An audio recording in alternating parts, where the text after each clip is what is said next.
Hey everybody, this is Badass Billy Gunn. Check out DJ Delz. Just check it out. It's awesome. If you don't, I got 2 words for you. Suck it. DJ Delz, you know I love you. Double or Nothing happened last night, AEW's first pay-per-view. Just want to do a quick video just talking about my opinion on the pay-per-view for what it's worth. I thought that the matches between Cody Rhodes and Dustin was just, man, so damn good. The blood was just out of hand with Dustin. I had no problem with it, but it was just crazy. The blood was everywhere. It was on the mat. It was on the ref. It was on Cody. It was everywhere. Great match, though. Fantastic wrestling. Great storytelling. And I love the promo at the end setting up this match that we will get in the future with the Young Bucks versus the Rhodes Brothers. The Young Bucks match versus the Lucha Brothers, to me, match of the night. That thing was bonkers. The spots were insane. It was just like, I mean, it was choreographed in such a crazy way. The way they had all these spots, it was like a damn action movie, man, the way they were attacking each other.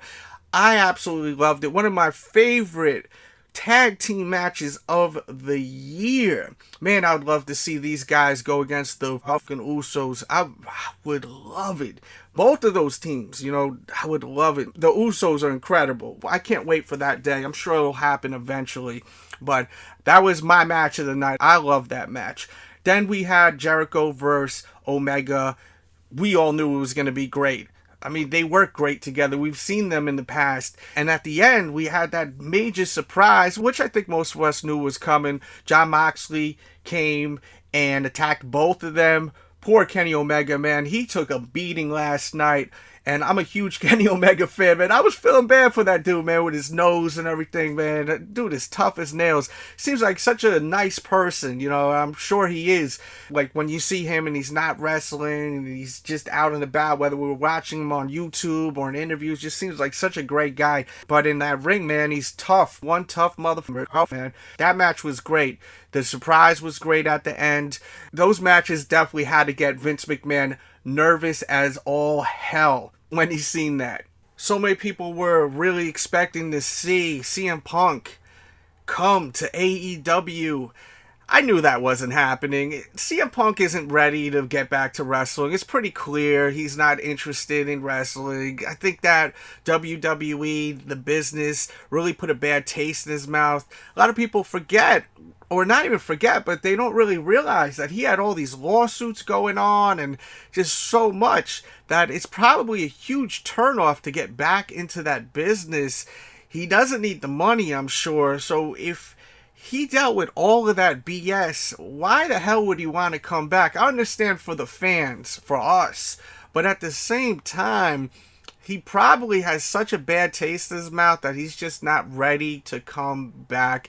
And when he is ready, I'm sure we'll see him over at AEW. That's my whole thing. I think that when he does come back, he will not come back to WWE.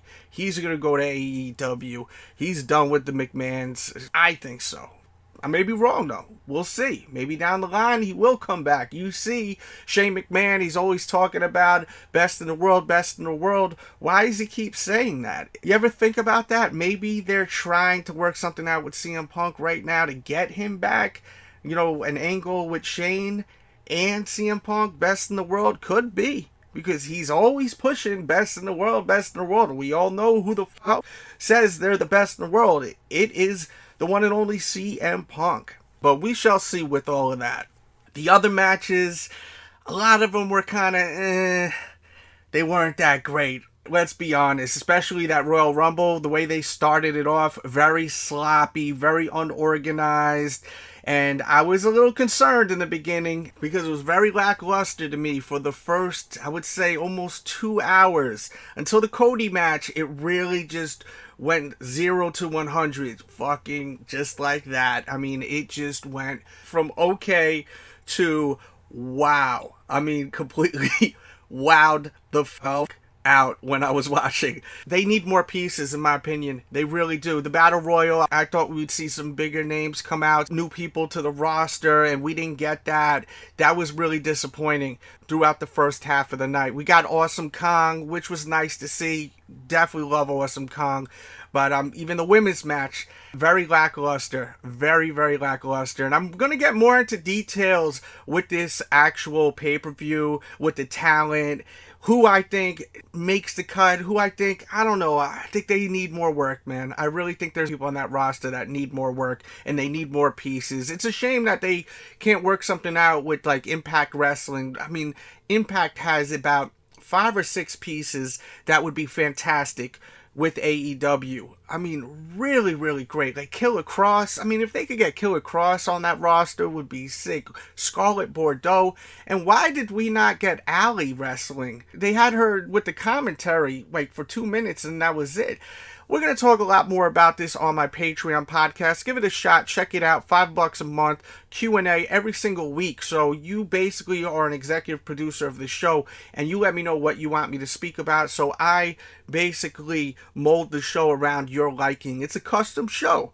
Check it out. We do giveaways. That will be linked in the description box below. Thanks for tuning in. Leave your comments. Leave your thoughts on everything I spoke about. Anything you want to speak about as far as this show. And we also got to keep in mind, this was their first show. So, of course, it's not going to be perfect. And I got to applaud them for putting together a pretty damn good show for it being their first one. Because it is their first one with this company. And I'm sure they are going to make sure that the next show is even tighter. And the next show's tighter. So it is kind of promising. I just feel like, once again, they need more pieces. They definitely need more pieces to get asses in seats and to get people to watch the actual program this fall. If you enjoyed this video, please thumbs it up, subscribe if you're new, and check out the video I uploaded yesterday where I interview Marty the Moth Martinez and PJ Black, and we talk about the future of Lucha Underground. Definitely check that interview out. Thanks for tuning in. Much love. Everyone have a great holiday. Not just awkward out here, DJ Delz. Look at this guy. Look at this guy. Oh. Tens, right? 10. Almost. Tens. Close. No one's a 10 with me. Hey. But Talk to you, everybody. It's the one, it's the only, it's Eli Drake. I'm here with DJ Delz. Who? DJ Delz. Yeah. And he's a sneaker addict, okay? I actually suggested rehab. The funny thing is, today, we got great taste, and I'll tell you why. Bang. Look at that. We rocking the same sneakers. Great minds think alike. Yeah. What is your favorite Air Jordan? The 11s. The 11s? Hands down. In what colorway? Concords. OG. The first ones you ever saw. The white with the black. Why? They reminded me of wrestling boots the first time I saw them. I thought of like Bret Hart's boots. And I was like, man, those are awesome. Never saw a basketball shoe like that. Became obsessed with them. Used to get all the East Bay magazines and just stare. And I was like, I need to have these. I need to have these. The first ones I ever got were the Breads. The Bread 11s. But eventually, I think it was maybe 3 or 4 years ago, I finally got my first pair of Concords. You know he's official when he's mentioning East Bay magazines, catalogs. That you can't get more official. That's very legit talk right there. By the way, we noticed right here, we're noticing right here, you've got inspiration from the Jordan 11 t-shirt. Where can they buy this t-shirt? You can buy that at ProWrestlingTees.com/Eli Drake, or right here at WrestleCade today, dummies, but you're not here. So ProWrestlingTees.com/Eli Drake. Now, do you know that they're re-releasing the Concords this year? I have heard that. And it's going to have the 45 in the back instead of the 23. I dig that, because that was the way that they came out the first time, because when he came back in 95. Yes. And he wore them against, it was the Orlando Magic in the playoffs. Before he switched back to 23 in the middle of the series. Yep. So, so that would be cool, actually, to have him. So that's releasing next week. So you may want to lock those in. Mental note. Now, I could swear, did you ever have any wrestling boots that had that Concord colorway? I did. You did? And I've also now actually just started wrestling in Jordans, and I added a like a sleeve that makes them look just like those boots that I had. Okay. So it's pretty cool. I got good memory. I'm going to pat myself in the back. Barry Horowitz, man. I mean... Oh, okay, here we go. Oh, there you go. And you throw this on top. Oh, wow. Oh, that is awesome right there. Let me get that close. There's detail here, you know? That's my logo. That is awesome. You know, throw them on top. Make sure to check him out on Impact every Thursday night. Thursday, 10 p.m. So happy he's back. Delete. DJ Delz. DJ Delz. And your Benjamin. Prepare the battlefield. That's right. Delete. Delete. Delete.